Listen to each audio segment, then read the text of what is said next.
बूढ़ी आंखें थक चुकी हैं, आंखों में आंसू भी अब नहीं तैरते। होंठ मचलते हैं किसी से बात करने को, लेकिन सच ये है कि बात करने के लिए कोई है ही नहीं। पौड़ी गढ़वाल का बोखंडी गांव जर्जर हो चुके अपने मकान के बाहर बैठे हैं 75 साल के प्यारे लाल और उनकी पत्नी सुदामा। उनकी नजरें आज भी किसी के आने का इंतजार कर रही हैं, लेकिन सच ये है कि उनका ये इंतजार पिछले 20 सालों से खत्म नहीं हुआ है। जी हाँ, पिछले 20 सालों से इन्हें कोई मिलने नहीं आया। और ये कहानी अब सिर्फ प्यारे लाल और उनकी पत्नी की नहीं है, बल्कि उत्तराखंड के उन 968 से ज्यादा गांवों की है जो अब खाली हो चुके हैं।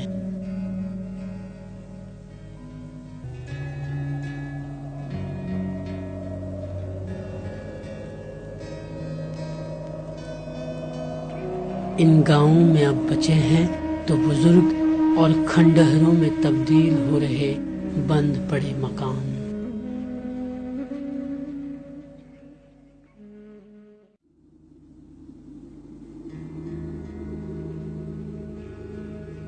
दोस्तों, आज हम आपका मनोरंजन करने के लिए ये वीडियो नहीं बना रहे, बल्कि उत्तराखंड की उस दशा को दिखाने की कोशिश कर रहे हैं जो इसे खोखला करते जा रही है। आगे हम आपको कुछ और वीडियो इस वीडियो में दिखाएंगे जिन्हें देखकर आपको ये एहसास हो जाएगा कि पलायन एक शब्द नहीं बल्कि उत्तराखंड के लिए श्राप बन चुका है। उत्तराखंड की सरकार और यहाँ के हम जैसे लोगों के लिए प्यारे लाल और सुदामा जैसे अन्य बुजुर्गों की गुहार सुननी जरूरी है। खाली हो रहे गांवों को बचाने के लिए कुछ गंभीर कदम उठाने होंगे। अगर हमने ऐसा नहीं किया तो एक दिन हमारे ये गांव, जहां हम पैदा हुए, जिन गलियों में, जिन बस्तरों में हमने चहलकदमी की, वो सब इतिहास का हिस्सा बन जाएंगे और हम उन्हें ढूंढेंगे कहानियों में और किताबों के किसी कोने में।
ये सड़कें उत्तराखंड के सरहदी इलाकों के गांवों तक पहुंच चुकी हैं।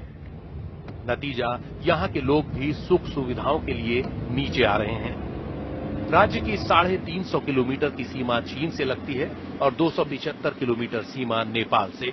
13 में से 5 जिले सीमावर्ती जिले हैं। हम पहुंचे चमोली जिले के मलारी गांव में, जो कभी तिब्बत जाने का एक खास रास्ता रहा। दूर से ही देखने पर इस गांव की खूबसूरती अपनी ओर खींचती है, लेकिन पास जाने पर इस गांव की शांति जैसे बेचैन करती है। मैं इस वक्त बहुत ही खास गांव में हूं। ये उत्तराखंड का मलारी गांव है, जो हिमालय के उस पार तिब्बत की तरफ पड़ता है। ये गांव इसलिए खास है क्योंकि इस गांव से एक जमाने में तिब्बत के साथ व्यापार होता था और ये उसका बहुत अहम रास्ता था। सर्दियों में ये गांव हमेशा से खाली रहता है क्योंकि यहां बर्फ रहती है, लेकिन गर्मियों में ये गांव गुलजार हो जाता है। ये गांव बहुत ही धनी गांव था, बहुत फलता फूलता गांव था और इस गांव की जो संस्कृति है वो इस पूरे इलाके की विशिष्ट संस्कृति थी। लेकिन समय के साथ साथ इस गांव में भी अब घर खाली पड़ गए हैं। गर्मियों में भी इनमें से अधिकतर घर खाली रहते हैं, ज्यादातर लोग नीचे के इलाकों में चले जाते हैं। पलायन का एक जीता जागता उदाहरण है ये मलारी गांव। ऐसे गांवों को बसने में सैकड़ों साल लगते हैं, लेकिन उजड़ने में 1 या 2 पीढ़ी से ज्यादा नहीं। और पलायन की इस प्रक्रिया में हम कितना कुछ खो देते हैं। इन गांवों में जो घर हैं उनकी एक खास ही शैली है। आप देख सकते हैं कि जो छत है ये देवदार की पट्टों से बनी हुई है और ये सालों साल खराब नहीं होते। तो कई खास चीजें हैं हमारी जो पलायन के साथ मरती जा रही हैं। इन गांवों के अंदर वो संस्कृति, वो सभ्यता समाई हुई है जिसको हम अनजाने में कहीं पलायन की वजह से लगातार खोते जा रहे हैं। यही नहीं, ऐसे सरहदी इलाकों का खाली होना देश की सुरक्षा और रणनीति के लिहाज से भी ठीक नहीं है।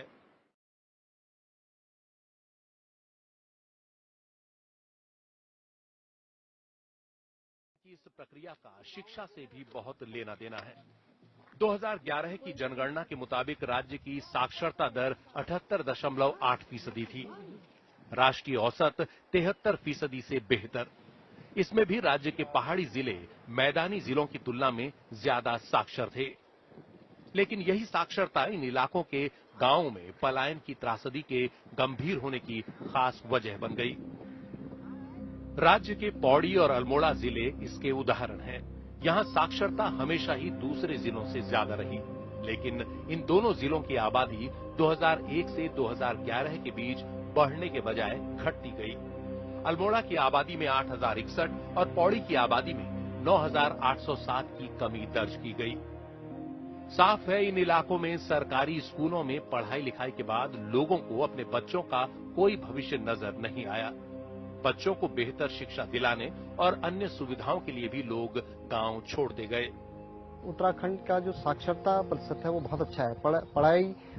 पढ़ाई इसलिए करते हैं क्योंकि यहाँ पे नौकरी के लिए खेती पे इतना निर्भर वो लोग नहीं रहते हैं। दूसरा कारण ये हो गया कि जो उसकी जो बेसिक सुविधाएं हैं वो गांव में नहीं है।